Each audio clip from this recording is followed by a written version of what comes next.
Pemerintah saat ini tengah menyiapkan agenda revisi terhadap Undang-Undang Nomor 34 Tahun 2004 tentang Tentara Nasional Indonesia. Dalam draft terakhir, April 2023 yang tertuang dalam slide pembahasan RUU TNI terdapat sejumlah usulan perubahan pasal yang akan membahayakan kehidupan demokrasi, negara hukum dan pemajuan hak asasi manusia di Indonesia. Koalisi Masyarakat Sipil untuk Reformasi Sektor Keamanan memandang pemerintah sebaiknya meninjau ulang agenda revisi Undang-Undang TNI, mengingat hal ini bukan merupakan agenda yang urgent untuk dilakukan saat ini. Ditambah lagi, substansi perubahan yang diusulkan oleh pemerintah bukannya memperkuat agenda reformasi TNI yang telah dijalankan sejak tahun 1998, tapi justru malah sebaliknya. Alih-alih mendorong TNI menjadi alat pertahanan negara yang profesional, sejumlah usulan perubahan memundurkan kembali agenda reformasi TNI. Berdasarkan draft yang ada, Koalisi Masyarakat Sipil untuk Reformasi Sektor Keamanan menilai terdapat beberapa usulan perubahan Undang-Undang TNI yang membahayakan kehidupan demokrasi, negara hukum dan HAM, antara lain. Pertama, pencabutan kewenangan Presiden untuk pengerahan dan penggunaan kekuatan TNI. Ketentuan tentang kewenangan Presiden tersebut seharusnya tetap dipertahankan dan tidak boleh dicabut di dalam Undang-Undang TNI sebagai regulasi organik yang mengatur tentang TNI. Pasal 10 Undang-Undang Dasar 1945 hasil amandemen menyatakan bahwa Presiden memegang kekuasaan yang tertinggi atas Angkatan Darat, Angkatan Laut dan Angkatan Udara.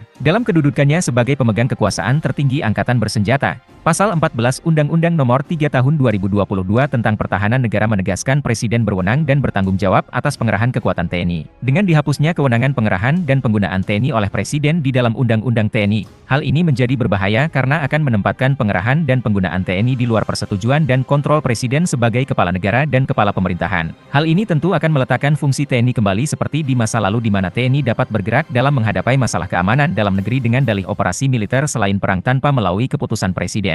Hal ini tentu melanggar prinsip supremasi sipil sebagai prinsip dasar dalam negara demokrasi dalam menata hubungan sipil militer yang demokratis. Kedua, perluasan dan penambahan jenis-jenis operasi militer selain perang. Usulan perubahan pasal 7 ayat 2 dan ayat 3 yang memperluas dan menambah cakupan OMSP menunjukkan paradigma dan keinginan politik untuk memperluas keterlibatan peran militer di luar sektor pertahanan negara. Hal ini dapat dilihat dari penambahan 19 jenis OMSP dari yang sebelumnya berjumlah 14 jenis yang dapat dilakukan oleh TNI. Bahkan beberapa penambahan tersebut diantaranya tidak berkaitan dengan kompetensi militer, seperti penanggulangan narkotika, prekursor dan zat adiktif lainnya, serta dalam upaya mendukung pembangunan nasional. Adanya perluasan dan penambahan cakupan OMSP akan mendorong keterlibatan TNI yang semakin luas pada ranah sipil dan keamanan negeri, termasuk untuk mengamankan proyek-proyek pembangunan pemerintah.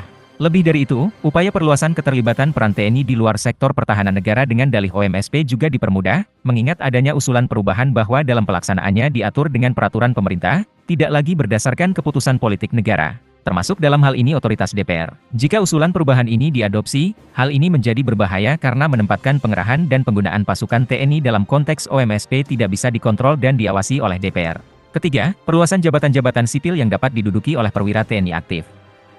Adanya usulan perubahan yang memberikan ruang bagi TNI untuk dapat menduduki jabatan sipil yang lebih banyak dan lebih luas sebagaimana tercantum dalam draft RUU Pasal 47.2 dapat membuka ruang kembalinya dui fungsi ABRI seperti yang pernah dipraktikkan di era rezim otoritarian Orde Baru.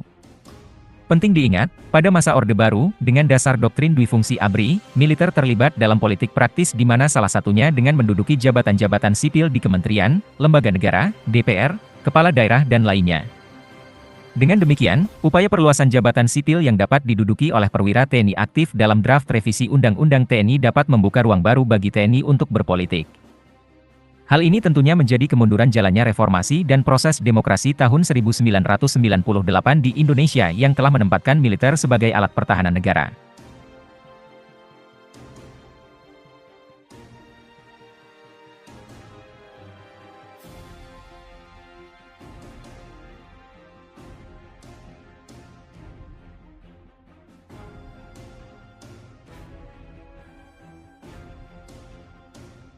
Penempatan militer di luar fungsinya sebagai alat pertahanan negara bukan hanya salah, akan tetapi akan memperlemah profesionalisme militer itu sendiri. Profesionalisme dibangun dengan cara meletakkan dia dalam fungsi aslinya sebagai alat pertahanan negara dan bukan menempatkannya dalam fungsi dan jabatan sipil lain yang bukan merupakan kompetensinya. Lebih jauh, adanya upaya perluasan ruang bagi perwira TNI aktif untuk menduduki jabatan sipil tidak lebih sebagai langkah untuk melegalisasi kebijakan yang selama ini keliru yaitu banyaknya anggota TNI aktif yang saat ini menduduki jabatan-jabatan sipil seperti di Badan Nasional Penanggulangan Bencana, Kementerian Energi dan Sumber Daya Mineral dan bahkan di badan usaha milik negara. Ombudsman RI sendiri mencatat setidaknya sebanyak 27 anggota TNI aktif menjabat di BUMN.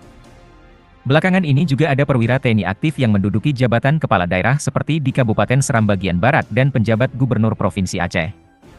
Penting untuk dicatat, kehidupan demokrasi yang dicapai dan dinikmati hari ini adalah buah dari perjuangan politik berbagai kelompok pro-demokrasi pada tahun 1998. Oleh karena itu, kalangan elit politik, terutama yang tengah menduduki jabatan strategis di pemerintahan, semestinya menjaga dan bahkan memajukan sistem dan dinamika politik demokrasi hari ini. Dan bukan sebaliknya malah mengabaikan sejarah dan secara perlahan ingin mengembalikan model politik otoritarian Orde Baru. Keempat, memperkuat impunitas anggota militer yang melakukan tindak pidana umum.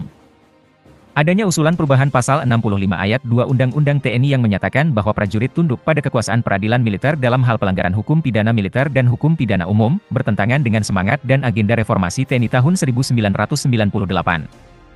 Penting dicatat, reformasi sistem peradilan militer merupakan salah satu agenda reformasi TNI yang telah dimandatkan dalam pasal 3 ayat 4 TEP MPR nomor 7 tahun 2000 dan pasal 65 ayat 2 Undang-Undang nomor 34 tahun 2004 tentang TNI.